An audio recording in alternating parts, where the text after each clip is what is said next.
Vamos bien y esta mañana está siendo de bendición para todos nosotros y he invitado a mi sala una vez más a un grupo de pastores para que podamos conversar, solo que a este grupo de pastores después los invito a un almuerzo. Están en mi sala y luego pasaremos al comedor. ¿Les parece? Cuando terminemos. Muy bien. ¿Estamos de acuerdo? Entonces está el pastor Aníbal, que es pastor de la Iglesia del Pueblo en Chicago.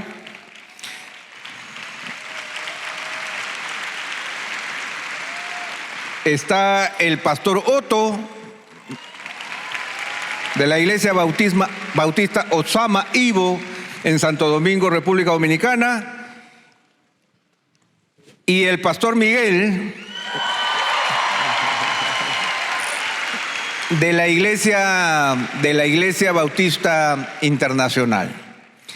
Ahora queremos, pastores, hablar de un tema que queremos que trascienda a nuestra congregación local y queremos proyectarnos un poco acerca de una realidad que todos nosotros estamos viviendo y que muy pocas veces nosotros la consideramos desde un punto de vista de la exhortación de Dios para nuestras vidas. En la antigüedad y en el Antiguo Testamento, todos nosotros sabemos que el reino de Israel se dividió en dos. El reino del sur, Judá, más pequeño, y el reino del norte, Israel, ¿no? que fue una nación completamente idolátrica, por muchos años separada de Dios, y que luego pasó al destierro. Pasaron 150 años antes de que el reino de Judá sufriera el mismo destino. Y cuando nosotros leemos el Antiguo Testamento, nos damos cuenta que de alguna manera la advertencia de lo sucedido en el norte no contribuyó a que el sur tuviera un mayor entendimiento de esa realidad. Y usando esa analogía, podemos también analizar lo que ahora está pasando, ¿no es cierto?, en el norte grande, ¿no?, con respecto a la espiritualidad y a la fe, y lo que está sucediendo en este gran sur en el cual nosotros nos desenvolvemos. Y déjenme decirles que ustedes han recibido en sus bolsos este libro, Volveos a mí, un llamado urgente de parte de Dios, en donde, si ustedes lo abren y me acompañan a abrirlo, en la introducción está el capítulo que habla del eclipse de Dios.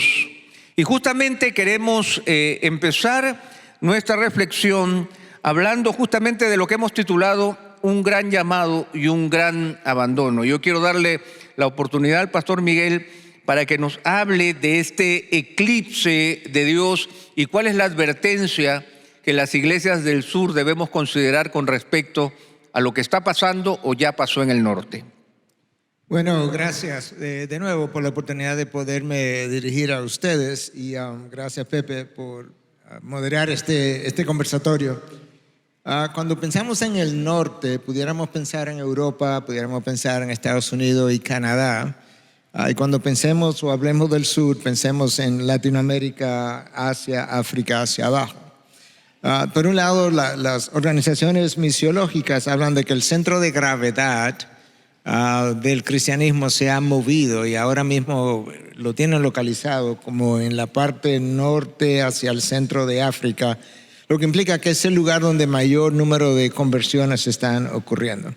Pero al mismo tiempo hay otra realidad y es que en Europa hay prácticamente una iglesia, yo no quiero decir muerta porque hay iglesias y hay hermanos creyentes allí.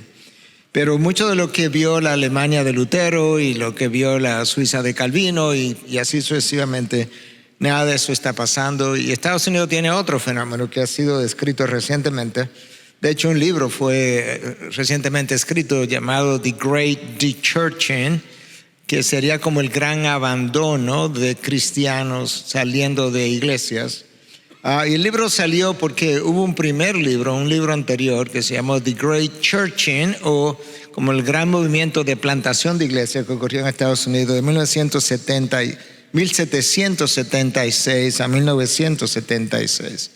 Pero ahora el fenómeno opuesto ha estado ocurriendo y se calcula que 25 millones de norteamericanos, 40 millones de norteamericanos que estaban presentes en sus iglesias hace 25 años, definidos presente como que iban a una iglesia una vez al mes, por lo menos.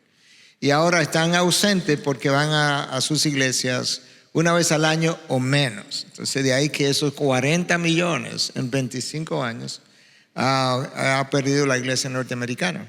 Por primera vez en la historia, dicen las estadísticas, hay estadísticas recogidas de los últimos 80 años. En esos 80 años, por primera vez en Estados Unidos hay más personas que se identifican como no creyentes o que no asisten que no asisten a ninguna iglesia, que las que sí asisten. Eso no había ocurrido nunca antes. Entonces ese es el fenómeno. Y hablando con Pepe y algunos de ustedes y hablando de nuestra iglesia ya desde el comienzo de pandemia, yo comencé a hablar de esto en nuestra iglesia. Nosotros tenemos que aprender qué pasó en el norte, qué pasó en Europa, qué pasó en Estados Unidos, qué ha pasado, qué ha producido esta merma. Y es multifactorial, no es un solo problema. Pero para poder orientar a la audiencia, ver a dónde estamos en este momento. Y ciertamente ahora que cosas están pasando, yo diría que no solamente en el sur, pero aún en Europa, si hay cosas nuevas y buenas que están pasando, la mayoría son inmigrantes. Y muchos donde hay incluso personas hispanas. Y Estados Unidos tiene algo similar. Entonces, ¿qué cosas, verdad? Nosotros necesitamos prestar atención en el sur para no correr la misma suerte de nuestra hermana en el norte, que nos bendijo enormemente. La Convención Bautista Sureña solamente hace años atrás tenía 5,000 misioneros en el mundo.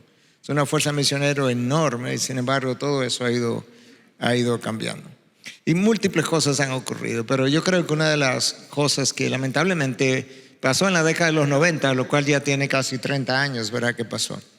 Es que muchas de las iglesias comenzaron a confiar en lo que se llama las ciencias sociales, la sociología, la psicología, mercadología y cosas similares como para proyectar la iglesia en la sociedad y que la sociedad le pudiera hacer caso y volverla relevante.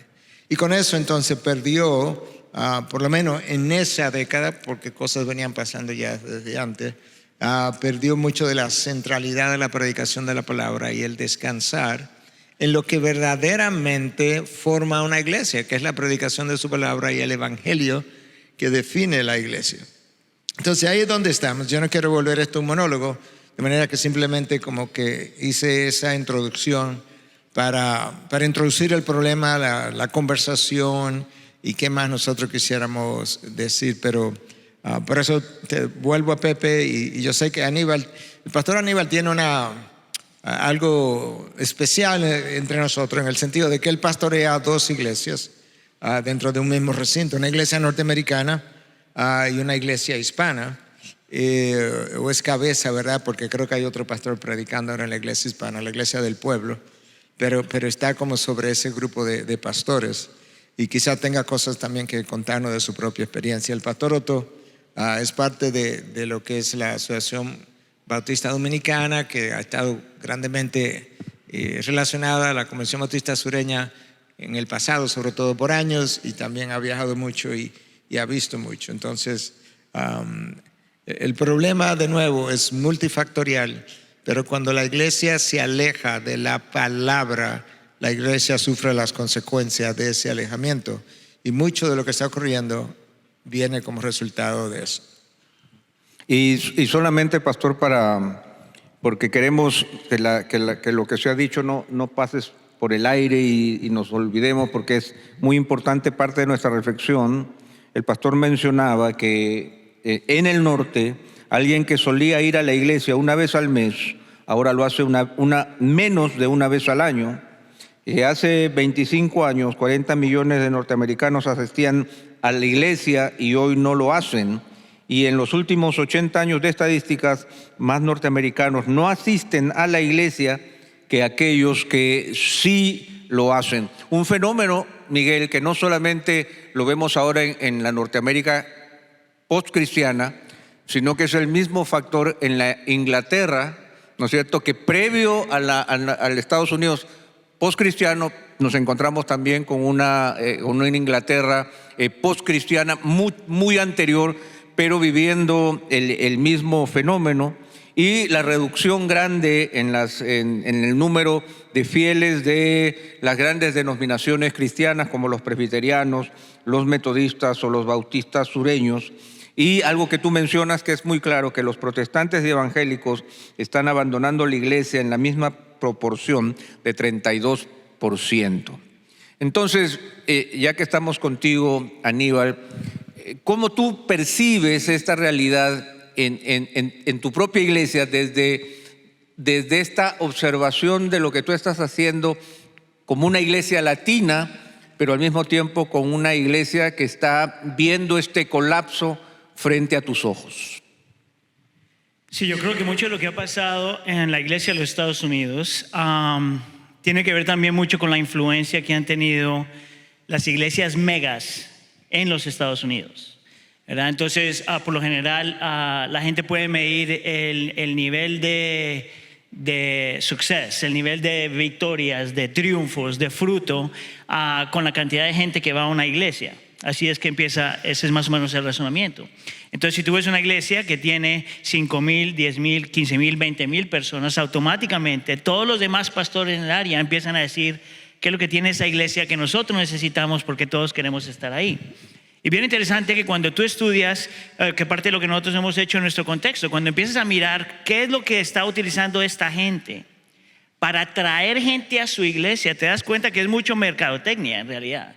Muy poquita Biblia, mucha mercadotecnia. Tiene muchas cuestiones que uno puede considerar y decir, bueno, hasta cierto punto hay cosas que son sabias, pero al fin y al cabo lo que están haciendo todas estas iglesias y han hecho todas estas iglesias es buscar aquellas cosas que son pragmáticas, que funcionan por un lapso de tiempo.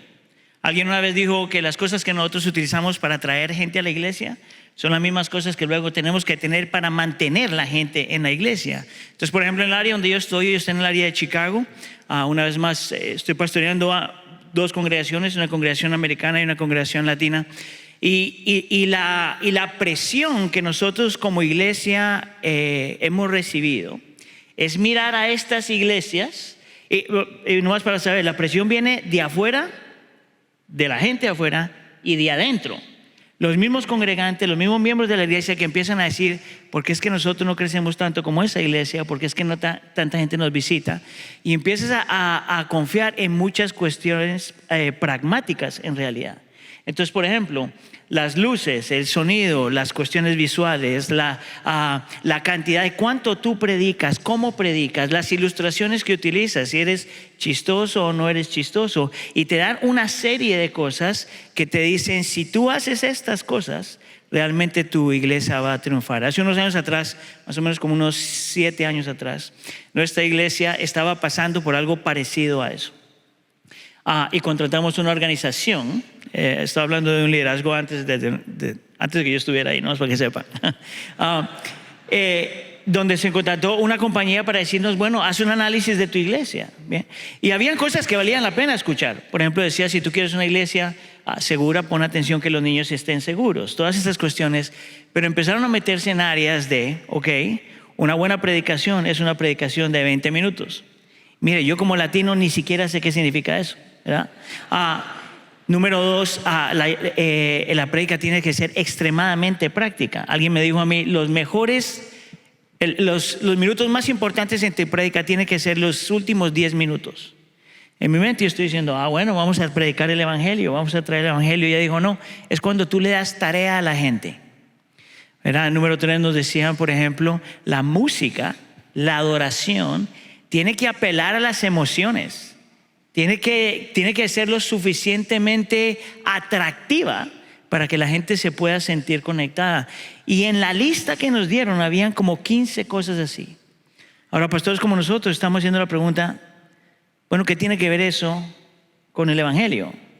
¿Qué tiene que ver eso con la centralidad de las escrituras? ¿Qué tiene que ver eso con el discipulado y el evangelismo? Y si te das cuenta, lo que ha pasado en los Estados Unidos es que muchas iglesias han sido influenciadas por ese movimiento. Iglesias conocidas como Willow Creek, que es una iglesia que creció mucho, Harvest, que es una iglesia que también creció mucho. Esto es lo interesante aprender, que muchas de esas iglesias no han podido sostener, mantener ni discipular a la gente que trajeron con esas herramientas. Porque la gente se acostumbra a tener una relación con el Señor, no basado en la que la Escritura dice, no basado en el Evangelio, no basado en estas cosas, sino basado en lo que yo experimento, en lo que yo siento, en lo que me gusta, en lo que puedo consumir. Y eso ha sido parte de lo que ha pasado en los Estados Unidos en los últimos 20, 30 años. Y peor aún, Aníbal, porque ambas iglesias que mencionaste, sus líderes principales ya no están. Y no están por caídas morales en ambos casos. Entonces tú puedes ver que lamentablemente estas iglesias que crecieron a base de esta mercadología que tú mencionabas y a base de algo que no tiene nada que ver con la palabra de Dios, al final sus propios líderes terminaron tropezando en sus mismas metodologías y formas de llevar a cabo el hacer iglesia. De manera que decía Martin Lloyd-Jones, uno de los mejores predicadores del siglo XX, que todos los males de la iglesia y de las naciones se deben a una lejanía de la palabra de Dios. Y eso es lo que ocurre. La iglesia nació por medio de la predicación de la palabra. La iglesia se fortaleció, se expandió, se multiplicó por medio de la predicación de la palabra. Cuando tú dejas de confiar en la palabra y dejas de confiar en el Dios de la palabra, no puedes esperar que la iglesia continúe. La iglesia va a caer, la iglesia va a mermar. Y es interesante también, pensaba, que esta mecanización de la religión, o sea, establecer un mecanismo mercadológico para obtener ciertos resultados aparentes dentro del esquema de la religión, es algo que también pasaba en el Israel de la antigüedad, en donde, si ustedes son conscientes y miramos las escrituras, la religión nunca perdió poder. Los profetas que anunciaban paz y que no iba a pasar nada, cuando el deterioro era evidente, seguían teniendo un gran poder, una gran autoridad política, una gran autoridad social, ¿no? Tenemos en Jeremías al profeta Pasur, ¿no? Que significa prosperidad, que capturó a Jeremías, ¿no? en medio de su predicación, y le dijo: nada de esto se va a cumplir, porque el Señor no lo va a permitir. Entonces yo quería preguntarte, Otto, ¿cuál es la relación entre la relevancia de la iglesia y las dinámicas sociales que nosotros vemos? Porque vemos en el norte un profundo deterioro en todos los sentidos, pero al mismo tiempo vemos unas iglesias que todavía mantienen ciertas formas de entretenimiento y pareciera que todavía son aparentemente relevantes cuando ya no lo son. ¿Cómo evitamos nosotros esa mecanización que vemos en el norte para que no ocurra también en nuestro lugar? Porque somos muy imitadores y a veces nosotros también lo que vemos allá queremos replicarlo también aquí. Bueno, creo que nosotros tenemos que analizar la historia. Hay una frase famosa que dice que los pueblos que olvidan su historia están condenadas a repetirla. Ese deterioro de la iglesia comienza en Europa, ese deterioro se traslada a América y nosotros tenemos una ventaja y una gran desventaja. La ventaja que tenemos es que ya vimos lo que pasó con ellos y que seguramente, si nosotros no nos preparamos, va a ocurrir con nosotros también. La ventaja es prepararnos y aprender de los errores de ellos para nosotros poder prevenir.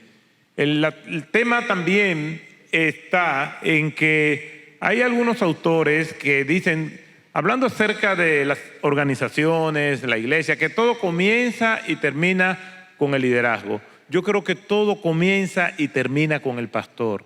Somos nosotros los que estamos llamados a velar por las ovejas, velar por la iglesia, discernir los tiempos que nosotros estamos viviendo y dar respuestas bíblicas a eso que nosotros estamos viendo como amenaza. Cuando el apóstol Pablo se estaba despidiendo en ese pasaje que tiene una carga dramática extraordinaria de los pastores de Éfeso que fueron a la ciudad portuaria de Mileto, él decía: yo sé que después de mi partida vendrán lobos rapaces. El apóstol Pablo estaba apelando a que estuvieran alertas de que había un peligro inminente. Vinieron lobos rapaces, pero hubo hombres que estuvieron dispuestos a dar su vida para defender la verdad y la centralidad del Evangelio. Yo creo que en estos tiempos nosotros nos deslumbramos por las iglesias grandes. Y hay una frase que se le atribuye a Winston Churchill que decía que la gente quiere ser más importante que lo que quiere ser útil. En ese sentido estamos llamados a ser útiles, no importantes. Y nos deslumbramos por los grandes ministerios, por el privilegio que ellos entienden que tienen de tener iglesias grandes. Y hay un libro que se llama American Church in Crisis que habla de esas megas iglesias en los Estados Unidos. Y que las megas iglesias, es decir, las iglesias que pasan de más de 1,000 personas, y estoy hablando de hace más de 10 años atrás, representan el 1% de las iglesias. Quiere decir que las iglesias no están cumpliendo la gran comisión. Las iglesias lo que están teniendo es un reciclaje de personas que pasan de una iglesia a otra iglesia, pero no estamos cumpliendo la gran comisión, no estamos evangelizando, no estamos discipulando. Y si eso no ocurre, ese tsunami que aplastó a Europa, que aplastó a América del Norte, también va a aplastar el mundo hispano. Y yo creo que nosotros tenemos una gran ventaja, y lo digo con toda convicción, la esperanza del Evangelio en Europa y en Estados Unidos está en el mundo hispano. Está en nosotros, que el Señor está levantando un movimiento, está levantando hombres y mujeres que están conscientes de lo que está ocurriendo, con la gran ventaja de que podemos prevenir lo que pasó en otros lugares y prepararnos para el impacto. Dice la Escritura, cuando Pedro hace su confesión, nuestro Señor Jesucristo diciendo que las puertas del Hades, de la muerte, del infierno, no van a prevalecer contra la iglesia. La iglesia verdadera va a dar la lucha. Y hasta donde yo sé,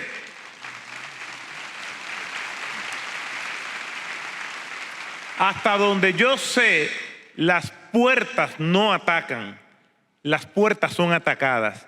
Y es la iglesia la que tiene que atacar el infierno. Y es el infierno que tiene que defenderse de una iglesia poderosa, vigorosa, que el Señor ha llamado a dar la buena batalla. Como dijo Pablo ya en el ocaso de su ministerio: he peleado la buena batalla, he acabado la carrera, he guardado la fe. Nosotros, los que estamos en esta batalla, debemos entender que no hay treguas. Tenemos que batallar y tenemos que dar la pelea hasta la última gota de sudor. Tenemos la gran ventaja de que el Rey del Universo está con nosotros. Y si Él está con nosotros, ¿quién contra nosotros?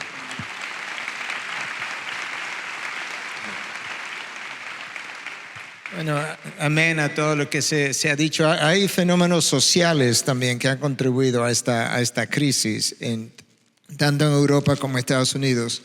La década de 1970, hace 50 años de eso, fue clasificada como la década del yo. De hecho, algunos de los libros más famosos de esa época estaban orientados al yo. Y ahí salió Yo estoy bien y tú estás bien. Otro de los libros, Ganando por intimidación, y libros parecidos.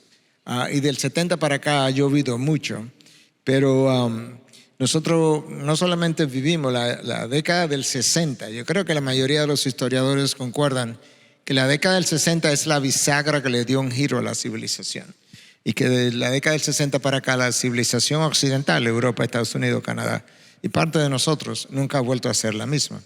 Y la década del 60 fue la década de la rebelión, la década donde se comienza con la revolución sexual, la década del 70, la década del yo.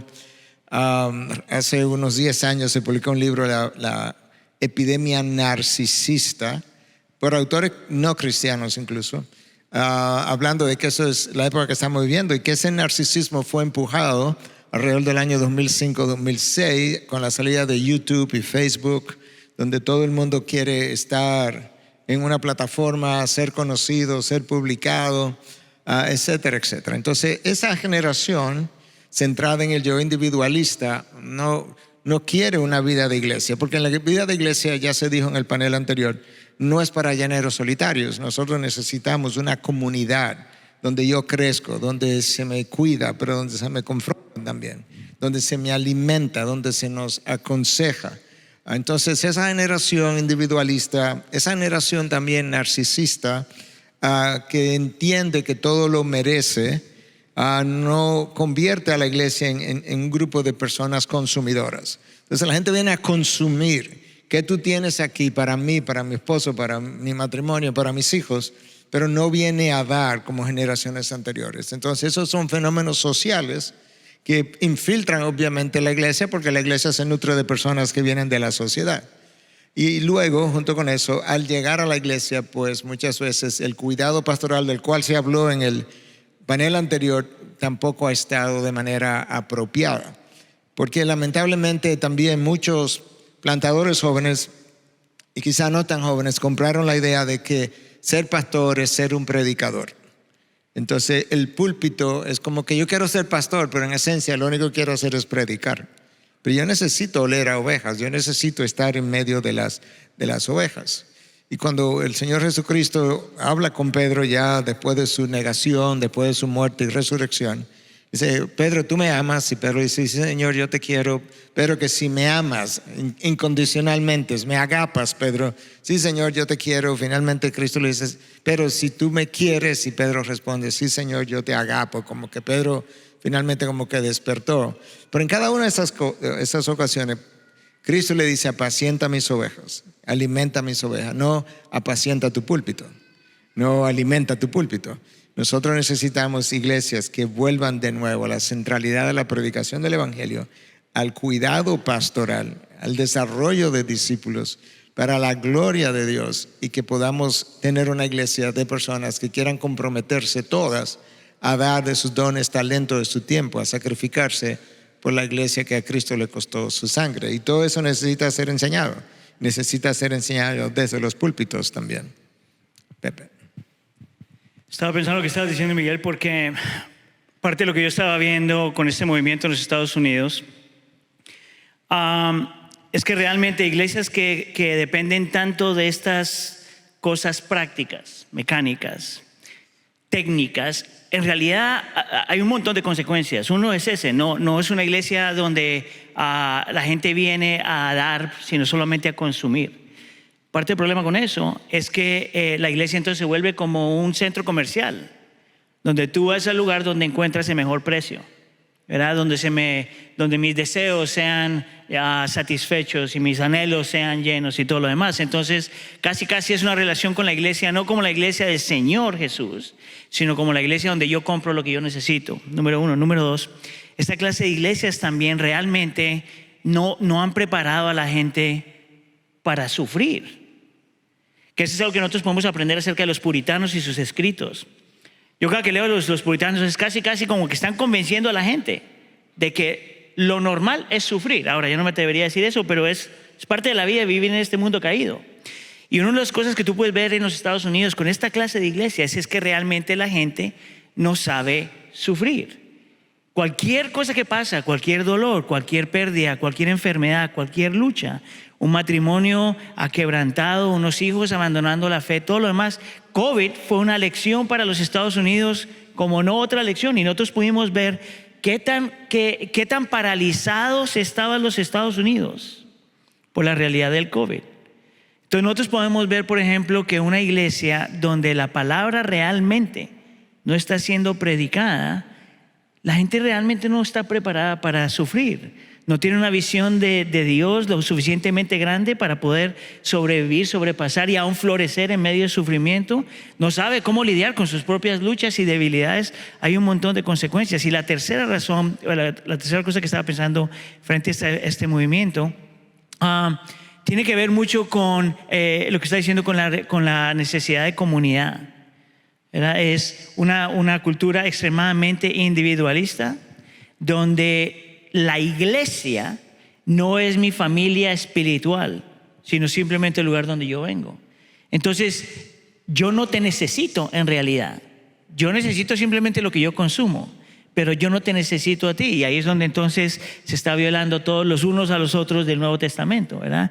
No hay necesidad de confesar los pecados los unos a los otros, a pedir que alguien ore por ti, a pedir, mira, estoy mal, a poder que alguien confronte la realidad de tu vida. Todas esas cosas son consecuencias que han salido de todo este movimiento, de cómo se ve la iglesia y qué ha pasado cuando la palabra no está en el centro de todo eso. También al pensar en estos aspectos, al pensar en estos aspectos, también hay algo que nosotros notamos, que es el paso y el debilitamiento de una generación a otra. En la medida en que los principios y valores que sustentaron a una generación pasan a la siguiente generación, no en el mismo porcentaje, no en la misma profundidad, no con la misma convicción. Y volviendo al tema de la iglesia de Éfeso, cuando Pablo advierte de que vendrán los lobos y que los lobos aún saldrán entre ustedes. Y luego cuando leemos en 1 Timoteo que el apóstol Pablo le dice a Timoteo que le ordene a la gente que dejen de estar predicando cosas extrañas en la iglesia de Éfeso, nos damos cuenta que nosotros tenemos una responsabilidad enorme intergeneracional. ¿Cómo vemos, Miguel, y cómo debemos asumir el hecho de reconocer que estamos de paso y el hecho de reconocer que tenemos que fortalecer convicciones de una generación a otra, especialmente en tiempos en que hemos asumido, y algo que quizás no pensamos, es que hemos asumido la atomización de los grupos homogéneos dentro de las iglesias, y muchas veces nuestros grupos de jóvenes no se juntan con los adultos. La escuela dominical, los niños de la escuela dominical no tienen vínculos en el culto dominical, de tal manera que crecen como generaciones separadas. ¿Qué es lo que debemos aprender con respecto a nuestra responsabilidad con las generaciones que vienen para la preservación de la verdad? Bueno, yo creo que antes de que una crisis afecte la iglesia, afecta a la familia primero, porque al final una iglesia no es más que un conjunto de familias. Y dentro de las familias, ese paso generacional no se está dando, porque nosotros vivimos en una sociedad que es altamente tecnológica, que está muy conectada, pero poco comunicada. De manera que nosotros tenemos celulares que nos conectan con cualquier persona a 3,000, 4,000, 5,000 millas de distancia en menos de un segundo. Pero nosotros no tenemos esa comunicación. Y en los hogares está pasando exactamente lo mismo. Los hijos se van a cada habitación a ver una televisión, los padres están en la sala viendo otra televisión. Si por casualidad están juntos, los hijos están con un celular y no están hablando con sus padres. Entonces no hay ni siquiera un paso de valores o de la misma fe dentro de las familias, de los padres hacia los hijos. Esa misma desconexión se va a ver entonces en las iglesias definitivamente.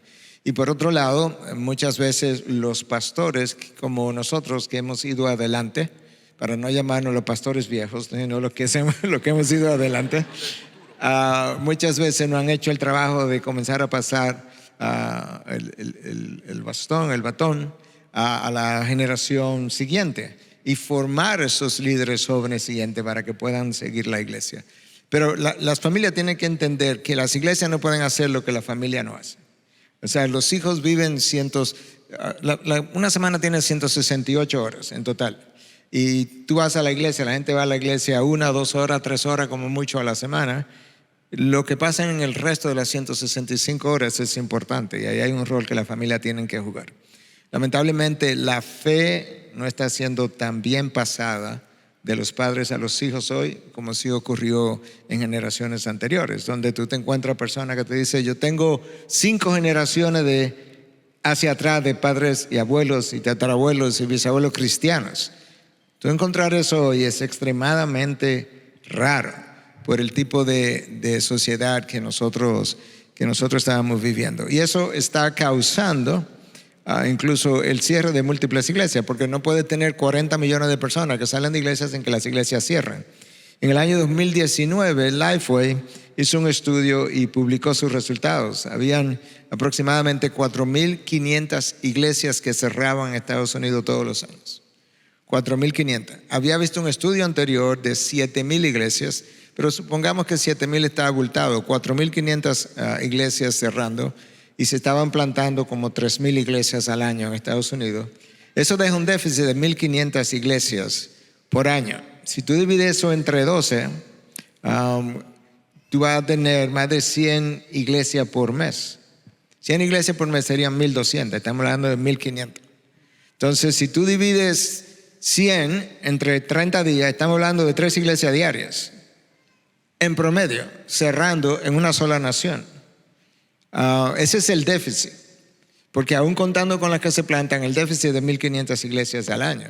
Entonces tú puedes ver que hay un encogimiento, por así decirlo, una contracción enorme en lo que es la población cristiana en Estados Unidos. Ahora, cuando tú lees, el pastor Otto aludió al libro de The Crisis in America, o The Evangelical Crisis in America, que es un libro que tiene ya 10, 12, 13 años publicado.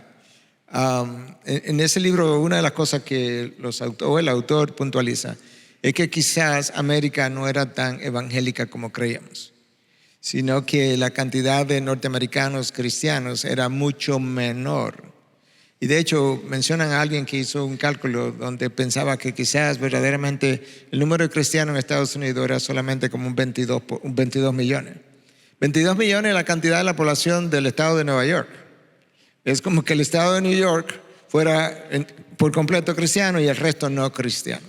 Entonces, lo que la pandemia hizo, creo que Aníbal mencionó, no fue tanto que la pandemia nos empeoró la iglesia, reveló los problemas de la iglesia. Eso fue lo que la pandemia hizo. Y mi ilustración favorita siempre es que cuando tú tomas una pasta de diente y la aprietas, lo que sale es lo que está dentro. Si tú tienes pasta de diente blanca, sale esa pasta blanca. Si la llena de lodo, sale un lodo. Cuando la pandemia apretó la iglesia, salió lo que había dentro. Entonces, cuando a veces se hablaba, estamos locos que se acabe la pandemia para volver a la normalidad, algunos de nosotros decíamos, no, la normalidad era el problema.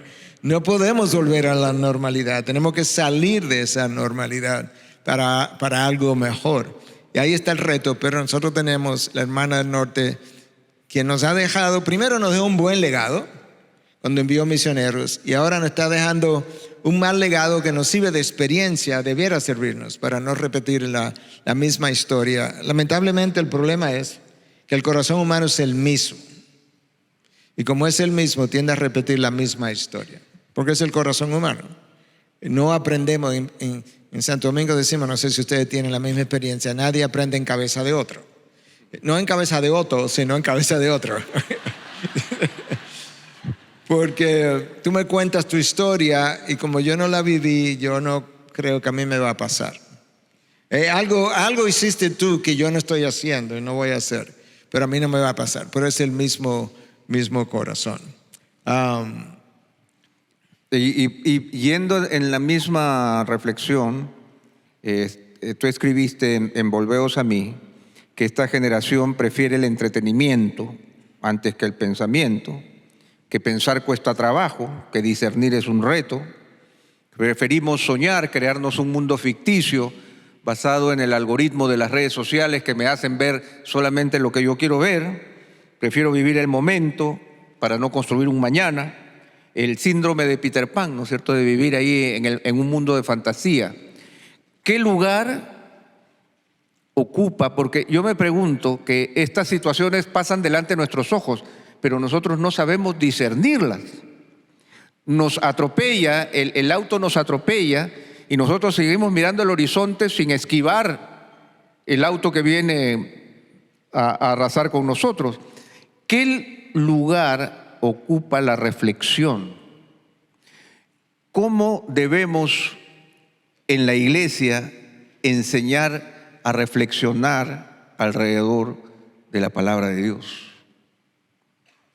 Bueno, nosotros somos llamados a instruir a los creyentes. Efesios capítulo 4, versículo 11, habla de los dones que Dios le da a su iglesia para que nosotros podamos instruir a los creyentes. Pero el primero que tiene que instruirse es el pastor. De la abundancia del corazón habla la boca. Los pastores sufrimos muchísimas presiones, muchísimas situaciones, pero hay algo que nosotros no podemos dejar de descuidar, y es esa cita que tenemos varias veces al día con el Señor. Si la Biblia dice orar sin cesar, somos nosotros los pastores los que tenemos que estar primeramente orando y sin cesar, sin parar. Si el creyente tiene que hacer su devocional, nosotros tenemos que comernos la palabra de Dios. No podemos venir a la palabra de Dios y buscar los pasajes que nos gustan. No es un buffet donde yo me sirvo esto, échame sí mucho conocimiento, sufrimiento, soy alérgico a ello, échame de esto. No, es un plato único que tenemos que comerlo todo. Como le dijo el Señor al profeta Ezequiel, cómete este libro. Nosotros tenemos que comernos este libro para que ese libro sea llevado al pueblo de Dios. No solamente con lo que decimos, sino que haya una congruencia entre lo que nosotros hablamos de este libro, pero también nuestra vida personal sea un reflejo. No hay que pasar mucho tiempo para darse cuenta si una persona está llena de Dios. Su vida va a hablar por sí sola. Cuando los demonios vieron a Cristo, le dijeron, ¿qué tienen contra nosotros? ¿Qué tiene contra nosotros Jesús Nazareno? Jesús no había dicho ninguna sola palabra. Quiere decir que la autoridad de la palabra de Dios debe reflejarse en nosotros para que pueda ser respaldada por el Espíritu Santo cuando nosotros le hablemos al pueblo. Tenemos que entender que ese es nuestro llamado. No es que nosotros no hagamos otras cosas. Tenemos que visitar, tenemos que acompañar a los hermanos, tenemos que caminar con ellos, pero Dios nos da la oportunidad de comernos la palabra de Dios y que la gente vea comiéndonos la palabra de Dios. Yo no sé si ustedes a veces no tienen hambre, pero ven gente que comen con tanto deseo que a ustedes les da hambre, que le despierta el apetito. Nosotros tenemos que comer la palabra de Dios para que la gente diga, yo quiero comer eso que él está comiendo, y también coman y nos volvamos glotones, pero de la palabra de Dios, que estemos llenos de ella. Yo creo que si blindamos a las personas con ese modelar de nosotros, yo creo que el Señor va a estar bien complacido. Como le dijo el Señor al pueblo, o al profeta Ezequiel, ve y dile al pueblo mis palabras. Escuchen o dejen de escuchar. En una congregación vamos a tener personas que van a escuchar y otras que no van a escuchar. Tenemos un público diverso. Es más, aquí tenemos un público diverso. Es más, aquí vinieron personas a ver, se equivocó, mira, no, hombre, no esto. Sobre todo de Aníbal, de Miguel, de mí no lo van a decir. Pero vienen, no vienen con hambre, vienen como espectadores a ver qué pasa. Y quiera Dios que aquellos que vinieron como simples espectadores sean transformados y tengan un encuentro con el Espíritu Santo del Señor. Yo he escuchado testimonios de personas que han ido a ver, déjame ver qué pasa, y salen quebrantados y tienen un encuentro con el Señor. Quiere decir que nosotros estamos llamados a eso, a enseñar la palabra de Dios, pero cuidado, debe haber una congruencia, una relación estrecha entre lo que nosotros decimos y lo que nosotros hacemos. Que el Señor nos ayude y tenga misericordia de nosotros en eso. Yo voy a hacer una pregunta a Aníbal. ¿Hay algo que te anima de la iglesia norteamericana, la iglesia latina, ya que estás en esas dos comunidades, y algo que te preocupa de esas dos comunidades? No solamente donde tú estás, de manera local, pero esas mismas realidades en Estados Unidos, para que podamos seguir conversando sobre eso. Déjame empezar con la negativa, lo que me preocupa. A mí me parece que en la iglesia norteamericana es una iglesia, no creo que lo están haciendo a propósito, porque yo conozco muchos de los pastores que estoy pensando en este momento, pero es una iglesia que no busca la unidad. Casi se siente como que están buscando razones para separarse. Y puede ser por posiciones políticas que no tienen nada que ver con el evangelio, puede ser simplemente por preferencias o eclesiología. Por vacunas o máscaras, ¿verdad? Yo entiendo que uno tiene que ser respetuoso y tiene que haber un diálogo, pero yo pienso que cuando el Señor Jesús dice, el mundo nos conocerá, el mundo sabrá que ustedes son mis discípulos por la forma que se aman los unos a los otros.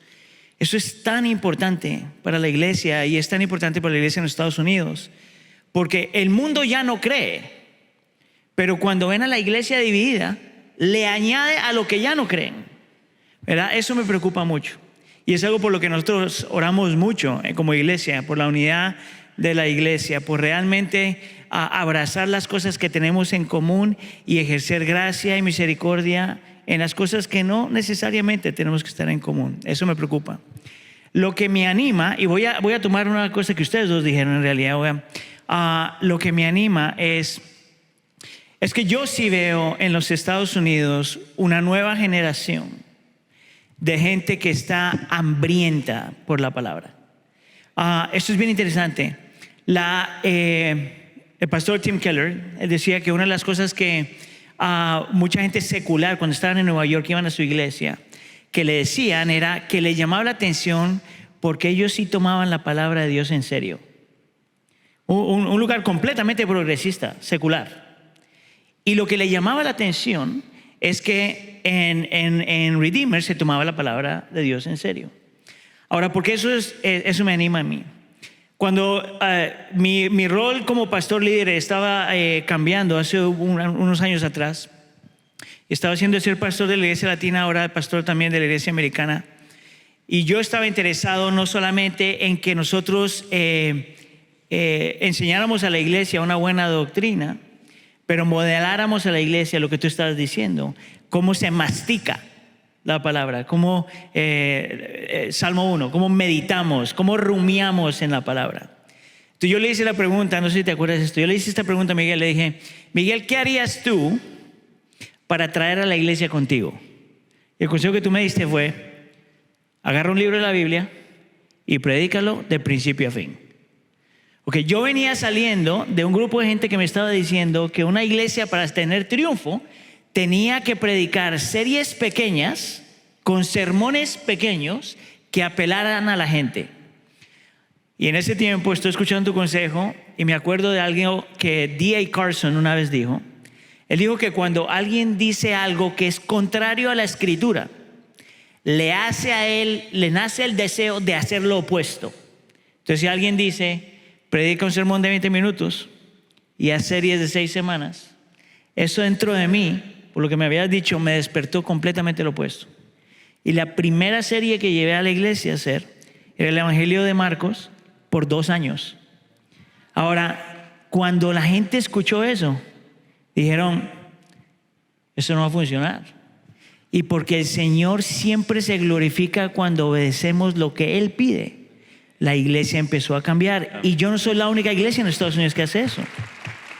Hay un montón de gente, que es lo que yo veo con la generación joven, que ya se cansaron de las cosas superficiales, que ya no están buscando simplemente cuestiones emocionales, que realmente están deseando verdad.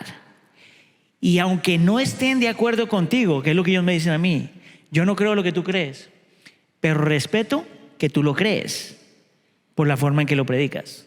Y yo creo que eso es un llamado para la iglesia de mantenerse fiel en lo que el Señor nos ha llamado a mantenernos fiel. Eso me anima mucho. Amén. Bueno, yo creo que acabas con lo último que dijiste. Eso es una gran verdad, que las congregaciones tienen que ver pasión en el púlpito y luego personas en el púlpito que van fuera a vivir lo que han predicado en el púlpito.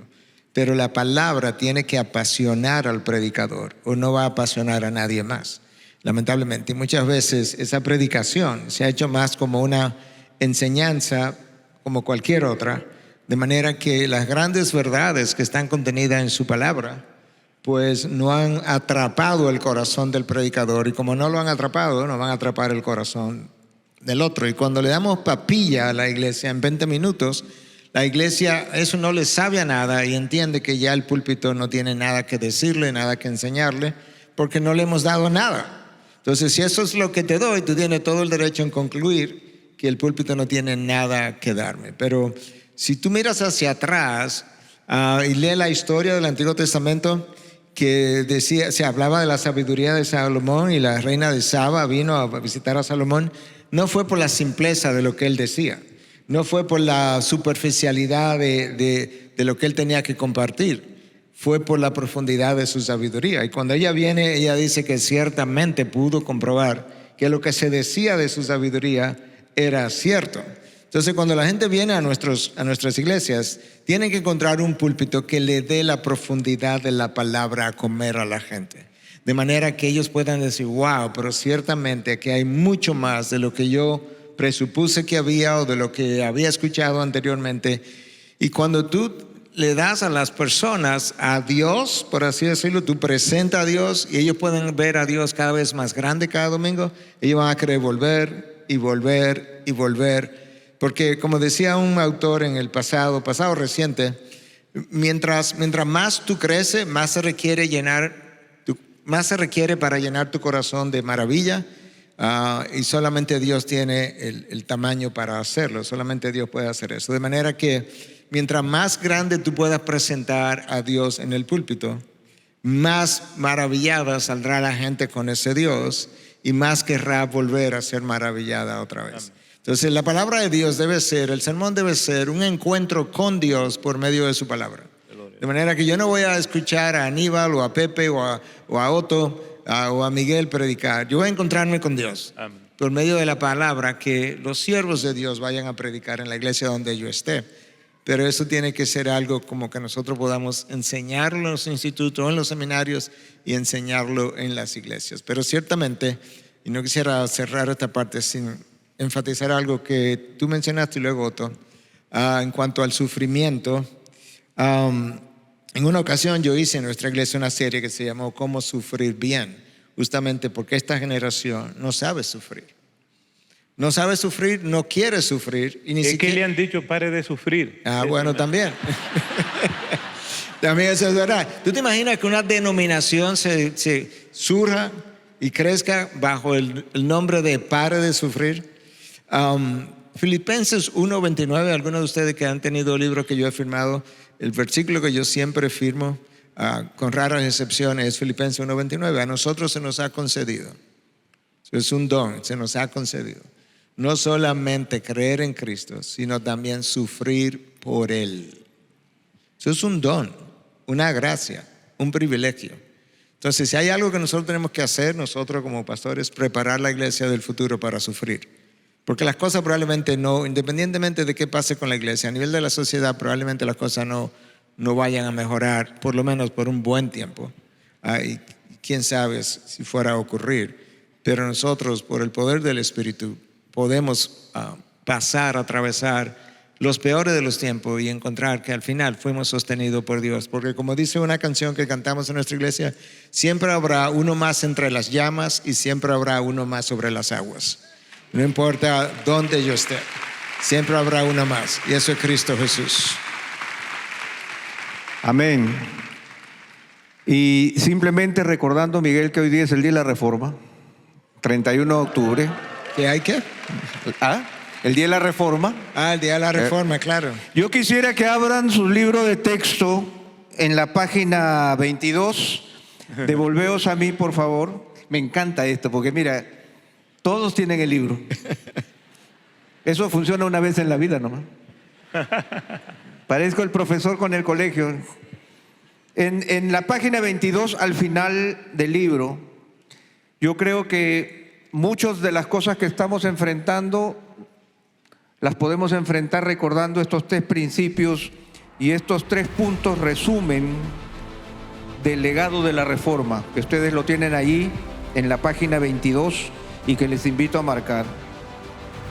Dios esté en el centro de la historia, Cristo como el centro de la predicación y la Biblia en el centro de la vida de la iglesia. Que más de 500 años después, esta generación vuelva a representar estos valores para que Cristo sea glorificado en medio de nuestro tiempo. Amén.